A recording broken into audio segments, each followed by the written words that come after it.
ವಿದ್ಯುತ್ ಬೆಲೆ ಏರಿಕೆ ಬಗ್ಗೆ ನಮ್ಮ ಜೊತೆ ಮಾತನಾಡೋದಕ್ಕೆ JDLP ಲೀಡರ್ ಆದಂತಹ ಸುರೇಶ್ ಬಾಬು ಅವರಿದ್ದಾರೆ. ಅವ್ರಿಗೆ ಮಾತಾಡ್ಸ್ತಾ ಹೋಗೋಣ. ಸರ್, ಇವತ್ತಷ್ಟೇ 36 ಪೈಸೆ ವಿದ್ಯುತ್ ಏರಿಕೆ ಕೂಡ ಸರ್ಕಾರ ಮಾಡಿದೆ. ಈ ಬಗ್ಗೆ ನಿಮ್ಮ ನಡೆ ಯಾವ ರೀತಿ ಆಗಿರುತ್ತೆ?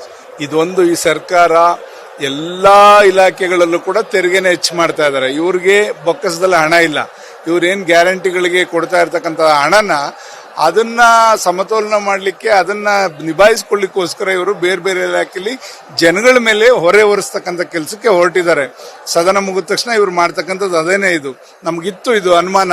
ಎಲ್ಲಾ ಇಲಾಖೆಗಳು ಈಗ ಇದರಲ್ಲಿ ಇವತ್ತು KMRC ಮುಖಾಂತರ 36 ಪೈಸಾ ಒಂದೊಂದು ಯೂನಿಟ್ಗೆ ಈ ವರ್ಷ, ಮುಂದಿನ ವರ್ಷ 35 ಪೈಸಾ, ಅದ್ರ ಮುಂದಿನ ವರ್ಷ 34 ಪೈಸಾ, ಈ ರೀತಿ 8 ಕೋಟಿಗಿನ್ನ ಹೆಚ್ಚು ತೆರಿಗೆನ ವಿಧಿಸ್ಲಿಕ್ಕೆ ಹೊರಟಿರ್ತಕ್ಕಂಥದ್ದು. ಅದರಿಂದ ದಯಮಾಡಿ ಇದನ್ನ ಕೂಡಲೇ ಹಿಂಪಡಿಬೇಕು. ಗ್ರಾಹಕರ ಮೇಲೆ ಯಾವುದೇ ಹೊರೆ ಹೊರಿಸಬಾರದು. ಈ ಬೇಸಿಗೆನಲ್ಲಿ ನೀವು ದಯಮಾಡಿ ಜನಗಳಿಗೆ ಒಳ್ಳೆ ಒಂದು ವಿದ್ಯುತ್ ಅನ್ನ ಕೊಡ್ಲಿಕ್ಕೆ ಪ್ರಯತ್ನ ಮಾಡಿಬಿಟ್ರೆ ಈ ತರ ಗ್ರಾಹಕರ ಮೇಲೆ ಹೊರೆಯನ್ನು ಹೊರಿಸಬೇಡಿ ಅಂತಕ್ಕಂಥದ್ದು. ಈಗಾಗಲೇ KSRTC ಇರ್ಬೋದು, BMTC ಇರ್ಬೋದು, ಮತ್ತೆ ಮೆಟ್ರೋ ಇರ್ಬೋದು, ಎಲ್ಲಾದ್ರೂ ದರನು ಈಗ ಎಕ್ಸೈಸ್ ಡ್ಯೂಟಿ ಎಲ್ಲದನ್ನು ಕೂಡ ಜಾಸ್ತಿ ಮಾಡ್ಲಿಕ್ಕೆ ಹೊರಟಿದ್ದೀರಿ. ಖಂಡಿತ ನೀವು ತೆರಿಗೆ ಮುಖಾಂತರ ನಮ್ಮ ಜನದ ಹಣನೇ ನೀವು ದುರುಪಯೋಗ ಪಡಿಸ್ಕೊಂಡು ಅವರಿಂದನೇ ಟ್ಯಾಕ್ಸ್ ವಸೂಲಿ ಮಾಡಿ ನೀವು ಸರ್ಕಾರ ನಡೆಸ್ಲಿಕ್ಕೆ ಹೋಗಿದ್ದೀರಾ.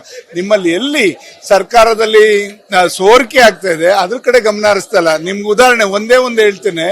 ಹಿಂದೆ ಕುಮಾರಸ್ವಾಮಿ ಅವರು ಒಂದು ನಮ್ಮ ಶಾಸಕರ ಅಧ್ಯಕ್ಷತೆಯಲ್ಲಿ ಒಂದು ಆಯೋಗ ಮಾಡಿದ್ರು. ಅದ್ರ ಮುಖಾಂತರ ಎಲ್ಲೆಲ್ಲಿ ಸರ್ಕಾರದ ಹಣ ಸೋರಿಕೆ ಆಗ್ತಾ ಇತ್ತು, ಎಲ್ಲೆಲ್ಲಿ ಲೂಟಿ ಹೊಡೆದು ಅಕ್ವೈರ್ ಮಾಡ್ಕೊಂಡಿದ್ರು, ಅದ್ರ ಮುಖಾಂತರ ವಸೂಲಿ ಮಾಡ್ತಕ್ಕಂಥ ಕೆಲಸ ಮಾಡಿದ್ರು. ಖಂಡಿತ ಆತರ ಮಾಡ್ಲಿಕ್ಕೆ ಇವರು ಹೊರಟಿಲ್ಲ. ಇವರು ಬರೀ ಎಲ್ಲ ಗ್ರಾಹಕರ ಮೇಲೆ ಹೊರೆ ಹೊರಿಸ್ಲಿಕ್ಕೆ ಕೊಟ್ಟಿದ್ದಾರೆ. ಕೂಡಲೇ ಇದನ್ನ ಹಿಂಪಡಿಬೇಕು ಅಂತ ನಾನು ಆಗ್ರಹಿಸ್ತೀನಿ. ಸರ್, ಎಲ್ಲ ಗ್ರಾಹಕರಿಗೆ ಇದು ಅನ್ವಯ ಆಗಲ್ಲ ಅನ್ಬಿಟ್ಟು ಒಂದು ಡಿಫೆಂಡ್ ಕೂಡ ಕಾಂಗ್ರೆಸ್ ಅವ್ರು ಮಾಡ್ಕೋತಿದ್ದಾರೆ. ಯಾಕಂದ್ರೆ ಗೃಹ ಜ್ಯೋತಿಯಲ್ಲಿ 200 ಯೂನಿಟ್ ನ ಒಳಗೆ ಯಾರು ವಿದ್ಯುತ್ ಯೂಸ್ ಮಾಡ್ತಾರೆ ಅವ್ರಿಗೆ ಬೆಲೆ ಏರಿಕೆ ಆಗಲ್ಲ. 200 ಯೂನಿಟ್ ಮೇಲೆ ಯಾರು ಯೂಸ್ ಮಾಡ್ತಾರೆ ಅವ್ರಿಗೆ ಮಾತ್ರ ಬೆಲೆ ಏರಿಕೆ ಅಂತ ಡಿಫೆಂಡ್ ಮಾಡ್ಕೋತಾರೆ. ಅದನ್ನೇ ಮಾಡ್ತಾ ಇರೋದು. ಈಗ ಉದಾಹರಣೆಗೆ ನಿಮ್ಗೆ ಹೇಳ್ತೇನೆ ಈ ವಿಚಾರಕ್ಕೆ. ಒಬ್ಬ ಯಾರೋ ಜ್ಯೂಸ್ ಅಂಗಡಿನೋ ಮತ್ತೆ ಒಂದು ಎಲೆಕ್ಟ್ರಿಕ್ ಅಂಗಡಿನೋ ಇಟ್ಕೊಂಡಿರ್ತಾನೆ. ಮನೆಯಲ್ಲಿ ಚಿಕ್ಕದಾಗಿ ಮನೆ ಇರ್ತದೆ, ಅಲ್ಲೇನೋ ಅವನಿಗೆ ಅದು ಯೂನಿಟ್ ಫ್ರೀ ಆಫ್ ಕಾಸ್ಟ್ ಅಲ್ಲಿ ಸಿಗ್ತದೆ.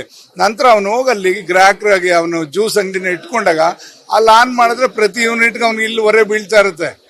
ಈಗ ಬೇರೆಯವ್ರದ್ದು ಬೇಡ, ಸಣ್ಣ ಒಬ್ಬ ಗ್ರಾಹಕಂದೇ ಹೇಳ್ತೇನೆ. ಆತರ ಜ್ಯೂಸ್ ಅಂಗಡಿಯವನ್ಗೋ ಮತ್ತೊಬ್ಬನಿಗೋ ಅಲ್ಲಿ ಪ್ರತಿ ಯೂನಿಟ್ಗೂ 36 ಪೈಸಾ ಅವ್ನಿಗೆ ಯೂನಿಟ್ ಅಲ್ಲಿ ಇಲ್ಲಿ ಹೋಗ್ತದೆ. ಅಲ್ಲಿ ಗ್ರಾಹಕ ಕಡಿಮೆ ಫ್ರೀಯಾಗಿ ಕೊಡೋದು, ಇಲ್ಲಿ ವಸೂಲಿ ಮಾಡೋದು, ಈ ತರ ಆಗ್ತಾ ಇದೆ. ಅದರಿಂದ ದಯಮಾಡಿ ಇದು ಹಿಂಪಡಿಬೇಕು ಅಂತ. ಯಾವಾಗವರೆಗೂ ನಿಮ್ಮ ಹೋರಾಟ ಇರುತ್ತೆ? ಖಂಡಿತ ಈಗ ಮುಂದಿನ ದಿನಗಳಲ್ಲಿ ಇವ್ರಿಗೆ ನಿಭಾಯಿಸ್ಲಿಕ್ಕೆ ಸಾಧ್ಯ ಆಗ್ತಾ ಇಲ್ಲ.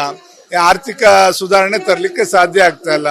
ಆದ್ರಿಂದ ಇದನ್ನೆಲ್ಲ ಗ್ರಾಹಕರು ಸೂಕ್ಷ್ಮವಾಗಿ ಯೋಚನೆ ಮಾಡ್ಬೇಕಾಗ್ತದೆ. ಈ ಸರ್ಕಾರ ನಿಮ್ ದುಡ್ಡಲ್ಲೇ ನಿಮ್ಗೆ ಬಂಡವಾಳ ಇಟ್ಕೊಂಡು ನಿಮ್ಗೆ ಕೊಡುವಂತ ಕೆಲಸ ಮಾಡ್ತಾ ಇದೆ. ಇದನ್ನ ಸೂಕ್ಷ್ಮವಾಗಿ ಯೋಚನೆ ಮಾಡಿ ನೀವು ತೀರ್ಮಾನ ತಗೊಳ್ಳಿ ಅಂತ ಗ್ರಾಹಕರಿಗೆ ಹೇಳ್ತೀವಿ.